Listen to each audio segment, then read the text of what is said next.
Hello, welcome to the Content Show. I'm Simon Kearney from Click to View. We've got an absolute ripper this week. Jay Mueller from Bad Producer Productions. He's the executive producer of some cracking radio shows in Australia, but also some of Australia's most popular podcasts. He's talking to us about what makes a great podcast, what if you're thinking of setting one up at this time, you know, what you need to do, what you need to think about. All really great advice. It's about knowing who your audience is and what they're going to use your content for. Podcasts are fantastic in that they allow you to go really deep on really obscure topics.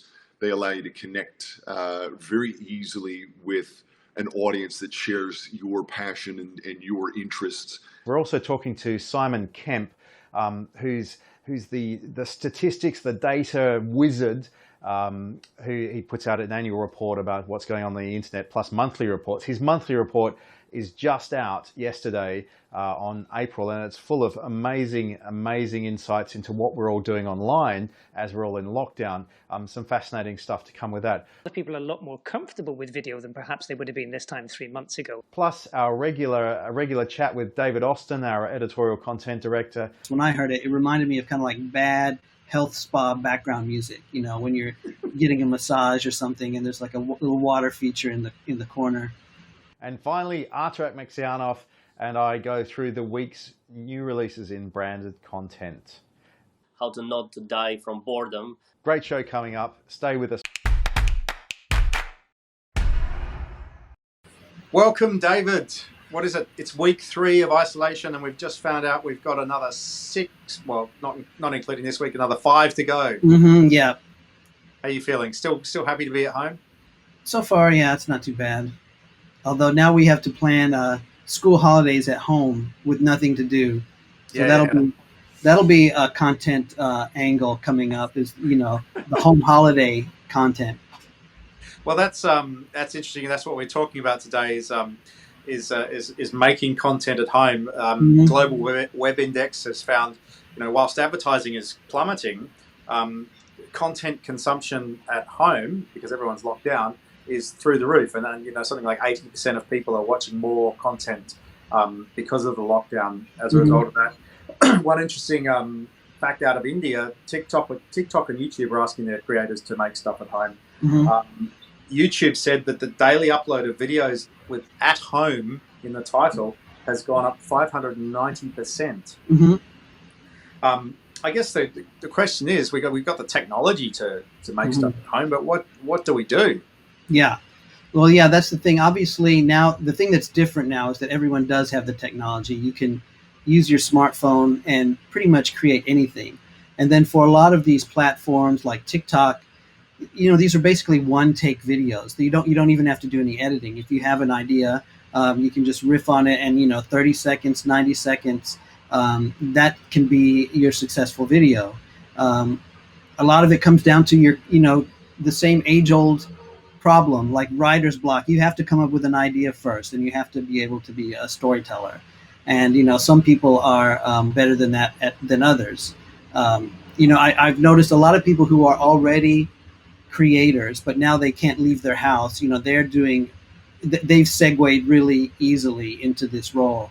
You know, like Jack Black he's doing lots of really short, goofy videos constantly from his house. A friend of mine who's a comedian in New York, Rory Scholl, I think he's going a bit crazy, actually. He's all by himself in his house with his cat, and his Instagram feed has been keeping me entertained with his little, most of them are about 30 seconds, you know, but they're kind of just parts of his regular sort of routine that he does. Fantastic. Yeah. I was looking, Guinness, well, they didn't do anything at home. They used a bunch of existing footage. So brands are getting in on the act too. You know, the US hotel chain DoubleTree doing sort of recipe videos, and then Nike's made one video with its sponsored stars keeping fit indoors, like an exercise video. So I guess we've got to do what we can with the resources that we have. I saw a beautiful one. I think it was the Paris Ballet or something like that, with all of the dancers practicing at home in time to the same piece of music. That was lovely. Yes, and I think there's been so many examples of like symphonies and other kind of musical groups doing that same sort of thing, doing what they can. I also saw, a famed B movie producer, Roger Corman, who made so many of the great B movies of the 60s and 70s. He's put a challenge out for, he's asking people to make B movies at home and then send them to him. And so he'll choose like a winner and be sharing Ah, the best home B movies. that's fantastic. I think that, what the creative fervor, it's the creativity that rises to the fore. I mean, a lot of things are going to fall flat, but some things are going to be great. You just know it. Right. It's quite exciting. And because it is kind of a known creative element that by putting limitations on your on what you can do, that forces you to be creative in other ways. Absolutely. Mm. One thing I've got to point out, and we'll play this for you as it goes, is a bunch of bored coronavirus scientists somehow translated the structure of the virus's hook protein, or the protein hook, into music. Now, it's playing at the moment. Okay. What do you think, David? What do you think of this song? Oh, I love the idea. I always like it when you can take information from one domain and translate it into something else. This particular track composed by the coronavirus, when I heard it, it reminded me of kind of like bad health spa background music. When you're getting a massage or something, and there's like a little water feature in the corner. I think the challenge that needs to go out now is somebody to publish the music and then rearrange it. So I want to hear a death metal version. Yeah, I think that's more in line with Corona's intent. Yeah. Fantastic. Well, David, I know you're a huge fan of podcasts. Have you been watching more? Or listening to more, I should say?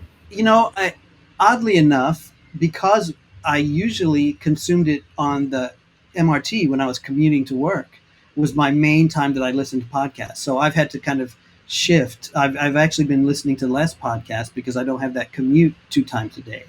So there's a few key ones I've been listening to that I want to keep up with the episodic nature. But some of the others have kind of like slipped away because I just haven't been spending that much time, have that much free time anymore. Well, coming up next, we're talking to Jay Mueller from Bad Producer Productions. He's the producers of some of the most popular podcasts coming out of Australia, globally popular podcasts. They're doing very well. So he's going to tell us all about what it takes to do a podcast. Interestingly, I read somewhere that podcast consumption now has shifted completely from those commute times to around 11 a.m., which I guess is when, if you're working from home, you sort of take a little break and have a coffee. Yeah, coffee break podcast. Well, great. And well, before we go, if anyone is going to be taking a coffee break podcast, please check out the Foreseeable podcast, which is on the Globalization page of the Lee Kuan Yew School of Public Policy. That's the podcast that we produce for them. And those are like 20-minute discussions with some of the academic experts and experts from other fields on some interesting topics, like racial harmony in Singapore. We talked with Tiki Pangestu, who's a former WHO official, about the COVID-19 response. Liang Qing about recycled water and new water in Singapore. So maybe people can check that out. Yeah, we'll put the link on the screen. And I just want to say, David, that podcast has an absolutely awesome host. I don't know who he is, but fantastic. Yeah, I don't know. His voice puts me to sleep. All right. Thank you very much. All right. Thanks, Simon. Okay. Have a good day. You too. Okay. We're back on the Content Show. I'm Simon Kearney, and I'm talking today with Jay Mueller from Bad Producer Productions. Hi, Jay. Hi, Simon. Jay, you're a radio producer, a sports producer, and a podcast producer. Tell us a bit about what makes a great podcast. I think with anything that you're doing content-wise, Simon, it's about knowing who your audience is and what they're going to use your content for. Podcasts are fantastic in that they allow you to go really deep on really obscure topics. They allow you to connect very easily with an audience that shares your passion and your interests. And, I think that if you have a real strong sense of who you are, what you're doing, why you're doing it, and then what is your audience going to do with this piece of content, that is what makes a podcast great. Because an audience that would be interested in, say, a random topic, maybe they're interested in wooden bookshelves. I can see your bookshelves on the call, and maybe that's their sole interest and they're passionate about it, how they're made, how they're constructed, and people sharing that. Well, if it's the content and the idea and the topic that is foremost in their mind, then the audio quality for them may be secondary. I think that there are two types of podcasts, and there are ones that fill that niche need for a small group of people, or in some instances, a very large group of people. And then there are other fantastic, well-produced narrative podcasts that tell stories in ways that are really creative, have a robust soundscape, and sound like nothing you've ever heard before. I think that from a quality standpoint, it's very easy to do a bad podcast. It's very easy to get the quality wrong. It doesn't take a lot to get the quality right and make sure that you're doing it so that people who are listening to it on earbuds can hear as they walk down the street, as they go about their business, as they commute. And as long as they can interact with it in that small, intimate space between their ears, then the podcast is going to be fine. Now, what makes a great podcast is, I think, one that answers the majority of those questions with really strong answers. Now, I'm guessing you're down in Melbourne, yes, Bad Producer Productions, and I'm guessing that's what you guys do. So perhaps you could tell us a little bit about what your agency does and how it helps podcasters. We produce podcasts. We started out as a media agency a little more than 4 years ago, and we did a little bit of everything. We did media training, we did corporate videos, we did consulting jobs with how organizations can improve their content strategy. And then we slowly transitioned into a podcast company, which we started with one podcast, Game Changers Radio, which is with the former head of Southern Cross Stereo National Content, Craig Bruce. He had an idea for a podcast that was similar to the podcast version of the Actors Studio, interviewing people about their radio careers. And that was our first podcast. We then started a whole bunch more. Before you knew it, we had 5, and then we had 6, and now we've got 10. And it's just grown from there. We wanted to look at ways of telling stories in interesting ways. We wanted to work on good projects with good people, and that was our mantra and what pushed us forward. And we thought, if we can find interesting people and good people that want to tell their story, we can help them do that. We can help them with the quality. We can help them with the distribution, with the production, and we can do that so that it becomes a partnership. And what has developed now over time is the Bad Producer Podcast Network. And it's going very strong and doing really well, and it's exciting to see it grow into other areas around the world. Fantastic. Do you find that once you win the audience, the money and the monetization just follows? The audience is the first thing. Yep. And I always remember a podcast producer visiting Australia several years ago, Mark Maron's producer, who said that consistency and quality were the two main things. They wanted to put out a consistent product. They wanted to do it in a way that would allow the audience to develop habits and listen to their podcast whenever it was available. Monetization was second. And I think that if you go into the podcast thinking, all right, we're going to make a lot of money off of this, well, that's not the place where you should be at the very beginning. The very beginning should be, how do we produce this? How do we do it consistently? How do we do it in a way that works for us and works for our audience? Monetization, this is still the $64,000 question, literally, right? This is still, there are organizations that are willing to sponsor. For example, the Final Word Cricket podcast, which is one of our most successful podcasts, has a 12-month sponsorship with CBus Super.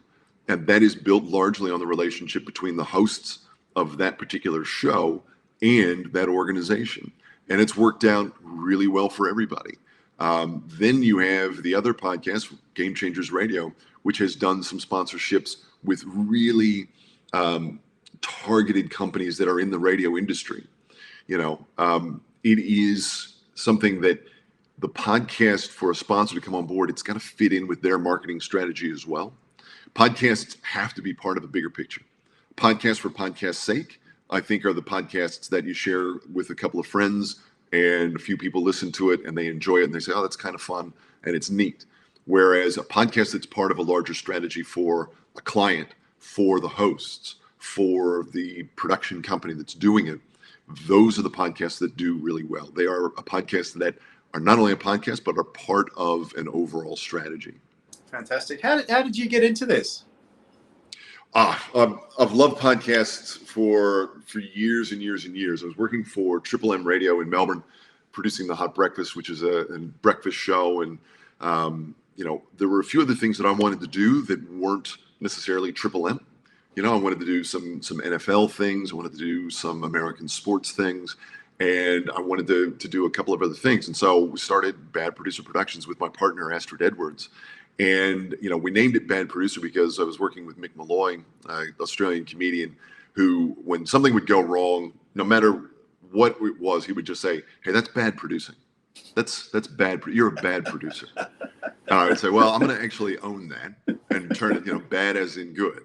I was thinking of that movie company, Bad Robot Productions. Bad Robot. Yeah, that's right. That's right. And so, it was sort of the cliche, right? We had an itch and we wanted to scratch it. And so we got into it because these were things that we wanted to do and projects we wanted to work on that they weren't being done in other places that we were working. And so that's just then led to this whole series of being able to work with really cool people on really cool projects. And it's been great. And doing things that, when we started out, we never thought we were going to do what was effectively a radio play with Tony Martin, and that became Childproof. And we've done all sorts of different podcasts.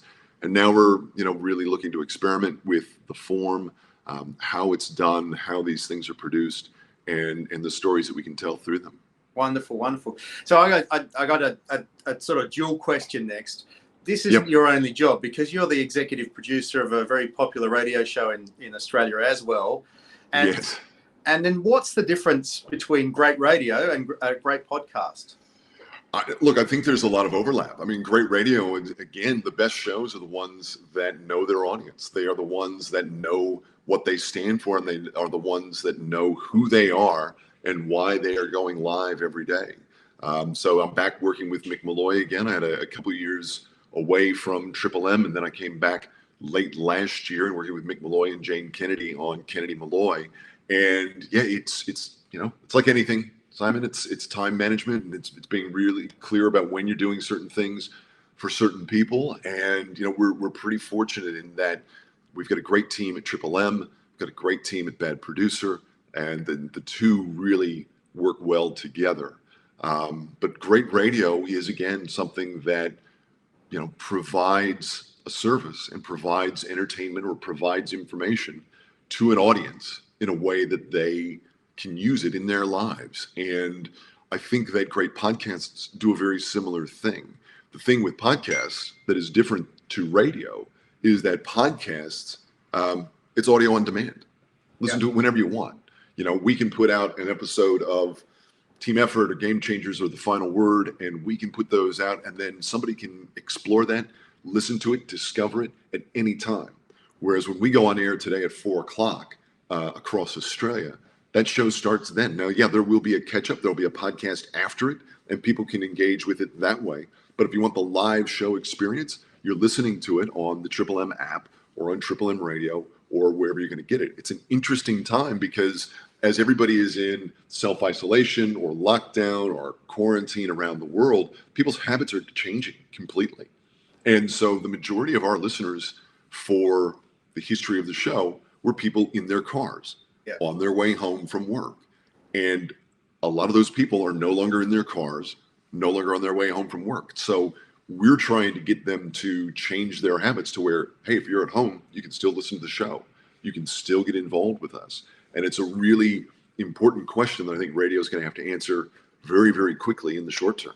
Yeah, you're going to have to rename it for something else from Drive Time. Yeah, home time. Yeah, home time. What advice would you have for brands who are thinking about starting a podcast as part of a communication strategy? I think that, again, it gets back to know why you want to do it. We have had plenty of calls from brands who say, we want a podcast, we've got to have a podcast. You dig a little bit deeper and you go, actually, you don't need a podcast. You don't need that. You need a newsletter, or you need a video series, or you need an event strategy. And then you might need a podcast to help market all of those things. Yep. But I think that the best brand relationships are ones where it is a true partnership of the brand says, okay, we're going to do this. We want brand awareness. We want to be mentioned. We want to be your partner. We want to work with you on this. Content, that's up to you. We have just partnered with Future Women and Penguin Books Australia for a podcast that launches in a week, actually. And that's been a great experience, because that has been two organizations that have gone, you know what, we know what we want. We know what you can provide. Do it. Make it happen. And those are the best experiences, because there's a lot of freedom. There's a lot of creativity that we can get into. And we're working with some really good people on that product, with some really good organizations that are providing us the means and helping us and guiding us to deliver something that they want and that we think the audience is really, really going to like. It's been great. I mean, just the 2-minute trailer that we've put out, the two organizations have gotten behind it in a big way, and they've marketed it really effectively. And just the trailer has had, multiple thousands of downloads, which, is really exciting, because the episodes will do more. And I think it's something that people will get a lot of enjoyment out of for a long time. Fantastic. Well, I'll look forward to that one. Finally, everyone's stuck at home, as you mentioned. Yeah. There's a lot of creative fervor out there. Probably a lot of people thinking about starting a podcast. What would your sort of top 3 pieces of advice be to an aspiring podcaster? Yeah. If you want to start a podcast, know what your idea is first and foremost. What do you want to say? What truth do you want to put out there into the world? What do you want to put out there, and what do you want people to connect with you on? Then you need to have a strategy and a plan of how do you get it to people, right? Because if you just make a podcast and then put it up on a platform like Omni, well, it's just going to sit there. No one's going to find it. There are now, what did I see earlier this week? 1 million podcasts in the world. I mean, it's an extraordinary number of pieces of audio content that you can choose from. So how do you get it to the people who are going to be your audience, who are going to listen to it? So what's your idea? How do you get it to the people who are going to listen to it? So what's your idea? Who's your audience? And then how are you going to do it, right? How are you going to do it? So are you going to do it with proper recording equipment? Or are you going to do it via Zoom calls? Are you going to do it on headphones? What does your process look like to do this? Because recording, editing, publishing, they always take longer than you think it's going to take. Damn right. It always takes that little bit of extra time that you think it's going to go. So if you think, I'm going to get this done in an hour, I'm going to get the whole thing done in an hour, okay, maybe in 20 episodes time, you'll get the whole thing done in an hour. But if you're just starting out, give yourself that little bit of extra time to get it done, because it will take just that little bit extra to get it up and going. So what's your idea? How are you going to get it to the audience? And then how are you going to do it on a consistent basis? Fantastic. Jay Mueller, Bad Producer Productions down in Melbourne. Thank you very much. That was a great chat. Thanks, Simon. Excellent. Thanks for being with us. Simon Kemp, welcome to the Content Show. Thank you. So your report has just come out literally a few hours ago as we record this. Yeah. And it, in some ways, it tells us what we already knew, that people everywhere are spending more time online, especially in countries where the lockdown is tightest. From what you're seeing, how stark are the changes to the way we live our lives online? And I guess the question everyone's asking is this going to change us all for good? So for the most part, it just seems like an extension of what we were already doing, which is, I suppose, a relief in some ways. An awful lot of the increases that we're seeing relate to stuff that we previously only did in our spare time, and now we're doing a lot more of it because an awful lot more people have a lot more spare time. Unfortunately, it's one of those weird things where everybody wanted more spare time, but probably not in these circumstances. So yeah, lots more social media use, lots more watching streaming services, lots more of the stuff like playing games that we used to do only occasionally are now doing a lot more often, and obviously some forms of e-commerce a lot more of, and sadly some a lot less of. Yeah, absolutely. When I was talking to David just before we were talking about podcasts, and David's a huge fan of podcasts. Interestingly, because he's not commuting anymore, his podcast sort of listening hours have reduced because he's at home so much. So it's fascinating stuff. One of the things I thought was really interesting was we've been talking about creative fervor this week, and I think the figures you've put out show that something like 15% of people sorry, I could say this right. 15% are creating more videos and uploading videos online. Is that correct? Yeah, so a lot more people are taking time to create their own video content and publish it to various different kinds of channels. Some of that will be on platforms like TikTok, so you're going to see a little bit more of those short form fun videos. Some of it's a lot longer form content, and they're uploading it to platforms like YouTube. We seem to be spending all of our lives on video chats as part of Zoom or as Hangouts or House Party, whatever else it may be. So a lot of people are a lot more comfortable with video than perhaps they would have been this time 3 months ago, and that may be part of the reason. But also, I think an awful lot of it is just ways to combat boredom. Absolutely. Out of all these platforms, are there any clear winners? Are there any platforms that are really sort of drawing a bigger audience in this time compared to others? Yeah, so I think it's no surprise Zoom's been all across the headlines because it's had such a massive rise in use, especially for business purposes, but even just for sort of hanging out with friends and family, Zoom's a popular choice as well. So in terms of the data that we've been able to access, and admittedly not every piece of data is out there and it's certainly not perfect at the moment, but data from App Annie, great analysts of what's going on in the world of mobile apps, their latest data shows that Zoom was one of the top 10 most downloaded mobile apps in March, so definite growth for them. We're seeing increased time spent across pretty much all of the social media platforms. I don't think that comes as a surprise, but it's useful to know that the data back up the hypothesis as well. So plenty more time being spent on all of the usual suspects, but especially platforms like TikTok, which are relatively new. They've certainly seen a little bit of a boost over the past few weeks. In terms of absolute user numbers, actually the data wasn't quite as extreme as I'd expected. I was thinking I was going to see a lot more new users signing up, but that was probably a little bit naive of me. It's not like this has suddenly changed in terms of the number of people that are able to use digital, and I think most people that can use digital already use social media. But what we have seen is a little bit of a resurgence in some of the platforms that people use a bit more sporadically. So Twitter, a big beneficiary at the moment. We've seen quite a big rise in the number of people using Twitter in the last month compared to the number of people that used it in December.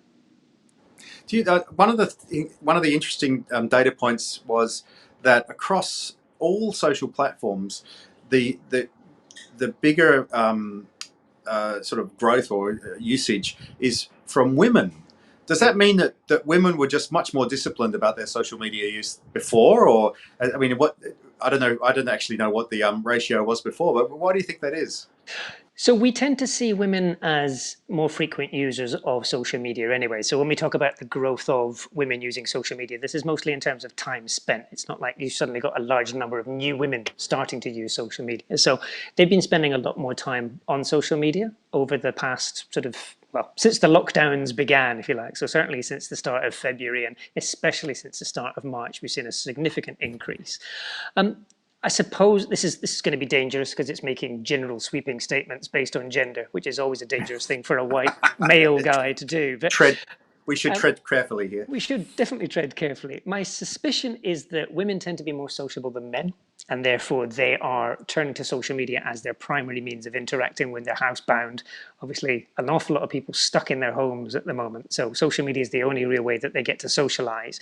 Women tend to be better at making time to meet with their friends and spend time with them in the physical world compared to men. That may be a general statement, a sweeping statement again, but that's the sort of the social stereotype, if you like. And my suspicion is that an awful lot of that activity that did take place in the physical world has moved online. So it's just a lot more of that socializing that was taking place in the real world is now taking place online instead on social platforms. That's not to say that men aren't spending a lot more time on there as well, but we have noticed that a lot of the spare time that men have has been converted into things like playing video games. The stereotypes coming through very strongly in all this data. It's great, isn't it? Plenty of provocation for debate and argument. So talking about video games, and I'll wrap it up on this question. Just myself, I've not been a gamer since 20 plus years, but I did go out and get a couple of gaming consoles, gaming controllers to use with our Apple TV, just for the wife and I, something else to pass the time. I wonder if you've seen much more sort of new user take up in the gaming sector as a result. No evidence of it being a lot of new users across the data that we're seeing, although my suspicion is that we may get a little bit more insight into that in the coming weeks. But the crucial thing to note is that consoles, obviously a big part of gaming, but a vast majority of that increased time in gaming has been spent on mobile devices. So again, data from App Annie, really interesting to see the number of downloads of mobile apps over the last number of weeks. It's like 30% higher in March compared to December. So just huge growth in downloads, and then great data from Global Web Index as well, showing that the amount of time that we're spending playing games also increased. So if you've been playing a lot of games over the last few weeks, you're certainly not alone. And I suspect that this is one of those few things that will likely continue. We may not have as much spare time, but people are getting back into the habit of playing games. And I think we'll see that endure even after lockdowns have passed. Lovely, lovely. Well, amazing job as always. 132 slides, 7,000 words. I don't know how you do it. The URL for the report is at the bottom of the screen. So if anyone's interested in having a look, I'd thoroughly recommend it. And thank you very much, Simon Kemp. Thank you, sir. Great to be back on your show. Excellent. Thank you. Hello, everyone. You're watching The Content Show, and we're back with our final segment for the day, where we cover the latest branded videos with our scripted content director, Artur Akhmetzyanov, who's also Singapore's most famous Russian comedian. Artur, how are you? I'm good. Hello, everyone. Hi, Simon. How's your isolation? All good. Now we know that it's going to be extended for another month, so just hanging there. Yeah, I'm thinking about doing a COVID calendar, so I can just mark off the days. Maybe I should just etch them in the wall. Yeah, just don't break the chain. Exactly. So getting straight into it, the first video of the day is for another one from Zoom, the webinar platform of the moment. Yeah, Zoom is basically making a video that is kind of summarizing that you can use it for multiple things. It can be even some remote medical consultations, of course, some business meetings, some creative stuff. Just today, my sister in Germany sent me the screenshot with like 20 students actually having a lecture. And in Zoom, they have this customs background. I think you tried it with space. So I think a couple of people actually were calling in from space. So yeah, definitely we can see the rise of this conferencing tools and webinars and streaming services. What I really like about Zoom is the way they can put all the faces up there in the little squares, and you can record that call so you can see everyone doing it. And I did a webinar for Facebook the other day, and somebody was asking how they do that thing where, like, the choir or the musicians, they all get on there and they sing the song at the same time. So I think that's probably one of Zoom's best selling points at the moment, especially for content creation. Yeah, that's really cool. So TWGT. Now that's a Singaporean brand, isn't it? Tell us about what this video is. That's an interview that the local media, the Straits Times, did with the co-founder and the CEO. From the sounds of it, he must have some French roots, but he's a very passionate guy, and he basically talks about his vision for the tea brand. And the shops are very famous for its unique design with a lot of glass and kind of gold and wood. And one of the interesting questions was that he confessed that actually he drinks local tea, te o and te alia, when he has an opportunity to compare it, and also he feels that it's a very good connection to Singaporeans. Very nice, very nice. So Google Trends. This is a video about how searches for how to help are on the rise. It's a positive sign for humanity, don't you think? I think so. And hopefully, it's not like less requests of how to not to die from boredom, but actually something more useful and helpful, how to help people in need. And Google likes to make this sort of videos that are kind of driven by the search requests, but then the B-rolls show the theme, and we definitely see that a lot of people want to actually make something meaningful, not only just sit at home and basically do nothing. Yeah, I mean, well, it's a perfect example of data-driven storytelling. Exactly. And then TransferWise, this is the low-cost foreign exchange service, explains the hidden foreign exchange fees charged by banks. This sounds like an expose. Of course. But it's done in a very cool way. It's kind of cut out animations with some Monty Python vibes. For example, the dogs like talking, saying, "What the hell happened? How did you charge all these hidden fees?" But essentially, as TransferWise just reveals that when you're using banks, there is some hidden stuff. So if you work with us, you'll be fine. Awesome. But the execution is very nice. Lovely. And finally, one from Nissan. The Senior Vice President for Global Design shows how he works from home and keeps the kids entertained. Well, this sounds like it's going to be a bit of fun. Yeah, and Nissan basically started this initiatives, #draw, where their internal team published, I think, about 22 different coloring books that you can just download from the internet, PDF, with their classic models, some concept cars, and then you just can color them at home. And he showcases how he does it with 2 of his kids, and hopefully it starts some sort of movements and keeps parents and kids entertained. Yeah, I think this is. This is really interesting because it shows like an innovative approach to sort of going the next step with work from home. I'm sorry I haven't done it for you guys. Would you like some puzzles? No, we're fine. I think we're fine.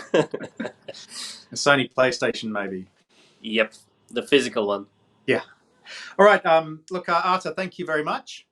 Thank you very much, Simon. Stay safe. Take care. And don't go insane. Absolutely. And thank you everyone for watching the content show brought to you by Click to View. I'm Simon Kearney, signing off for another week. Thanks for watching.